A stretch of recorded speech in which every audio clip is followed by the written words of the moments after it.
But the church insists that Hubbard's participation in the alleged rituals was part of a government mission. We know about L. Ron Hubbard. He was sent in by one of the American security forces with the brief to shut the thing down, which effectively he did. Government agent or not, Hubbard was destined to become the pop therapist of his era. In 1950, at the age of 39, he wrote an essay in astounding science fiction, detailing discoveries he made about the human mind in a science he called Dianetics. The essay became the foundation for Dianetics, the modern science of mental health. Dianetics through mind. And this book, that's the background of all of this. That's what started all the trouble. Little boxes on the hillside, little boxes. The world into which Dianetics was released in May of 1950 was overall a world of conformity. You had soldiers returning to the United States, and they were effectively told this: you get yourself a good job, you get yourself a tract home, and you live a conformed life. And if you're lucky, you will get yourself a swimming pool after, of course, you've dug your bomb shelter. You will have children, and they will in turn will have grandchildren, and then you will die and you will become nothing. All of a sudden, here comes Dianetics. And Dianetics is saying, wait a minute, what if you can really rise above the state of a human being into something more special, into what ultimately became a clear? Hubbard claimed to have uncovered the cure of virtually every ailment known to man, and professed to have healed himself from partial blindness caused by an alleged war injury.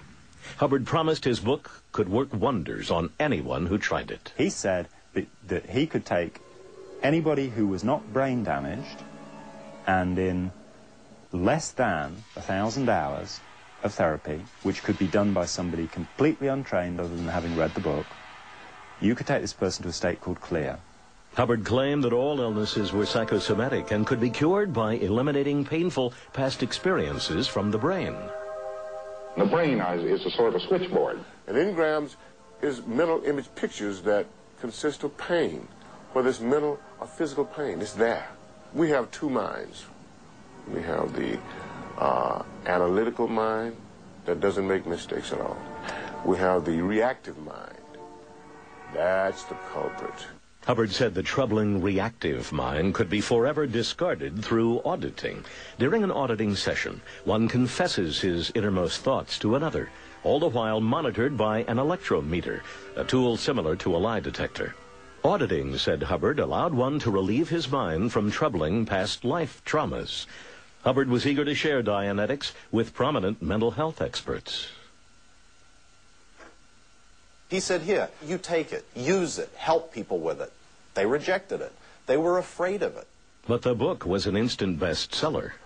And we expected this to sell about 6,000 copies, and this textbook was published. And it hit the top of the bestseller list of the New York Times, and it just stayed there month in, month out. Hubbard's open contempt for the field of psychiatry and the popular theories of Sigmund Freud also caused a ripple. Is this a form of psychoanalysis? No, psychoanalysis, they lay back. Don't associate Scientology with such people. That's terrible. That's bad manners, you know. I mean, that business about sex and all that sort of thing. That's for the neurotic or the person who is insane or something like that. It has nothing to do with Scientology. The psychiatric institutions and prominent psychiatrists kept attacking Dianetics. It became clear that what they were engaged in had nothing to do with helping anybody. It had nothing to do with making someone more capable, of making someone happier. Electroshock therapy may be recommended for other disorders. It only had to do with keeping them quiet, giving them drugs, performing electric shock treatments on them. Hydrotherapy is useful in calming disturbed patients. Those sort of things are barbarities. And I think that Mr. Hubbard was one of the first people that stood up and said, wait a minute, this is wrong, something needs to be done about it. We're going to take responsibility for making sure that people are not being turned into vegetables at the hands of psychiatry. Glowing testimonies to Hubbard's technology led to the creation of the Hubbard Association of Scientologists. Based in Hollywood, the organization taught Hubbard's courses to those willing to pay the $25 an hour for the therapy. The Food and Drug Administration was suspicious. The FDA, which believed Hubbard was making medical claims for the e-meter, paid a visit to the D.C. organization in 1963.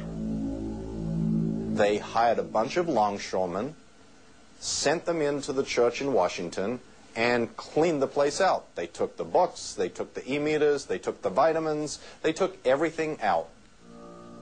Hubbard, furious, was convinced that psychiatry professionals had tainted the U.S. government against him. When L. Ron Hubbard started Scientology and created Scientology in the 50s, he did it at the height of McCarthyism. And he came across with new ideas and a whole new way of looking at things in a new perspective. And J. Edgar Hoover at the time wasn't exactly fond of new ideas. And the whole approach of the United States government was to be suspicious of new leaders who were coming at the time. Martin Luther King was a great target of the FBI. L. Ron Hubbard was a target of the FBI. While Hubbard distrusted the government, he viewed psychiatry, a profession that also treated the human mind, as the #1 enemy of Scientology. It was part of the sort of lore that you learned when you went into the organization. Scientology has enemies. Some of them you will need to deal with very firmly. The enemy to Scientology is anybody that questions Scientology, anybody that opposes it, anybody that challenges it, anybody that in the Scientology language is counter-intentional. It was Hubbard's belief in the existence of a global conspiracy against Scientology that would define him and his church. L. Ron said that you have to fight back against your oppressor.